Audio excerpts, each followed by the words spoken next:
Now that you've become familiar with the Actions panel, it's time to actually set up a place where we can place some actions within our movie. As mentioned earlier, when working with ActionScript 3.0, you can place actions either on a keyframe along the timeline or in an external ActionScript file. For this lesson, we're going to be focusing strictly on placing actions on the timeline within keyframes.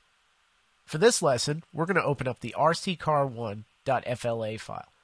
If we take a look at the timeline, we'll see it features two layers in a layer folder: buttons, animation, and a background elements folder.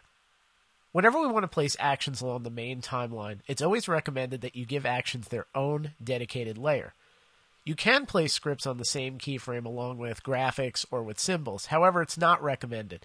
For organizational purposes and also as a best practice, we always want to create a dedicated actions layer. To do this, we're going to go down right below the timeline panel at the bottom, and we're going to click the New Layer button. And we're going to rename this new layer Actions. Now keep in mind this is an arbitrary name. We can name it Actions or ActionScript Layer. It's really just for us as an organizational tool. Setting up an Actions layer does a number of things. First of all, it keeps our scripts away from our graphic content, and that separation is always good for organization. It also makes sure we don't make mistakes by accidentally grabbing elements when we mean to grab or select scripts on a particular keyframe. It also makes it easy to locate scripts. And again, it's always recommended that your Actions layer be the topmost layer inside of your movie.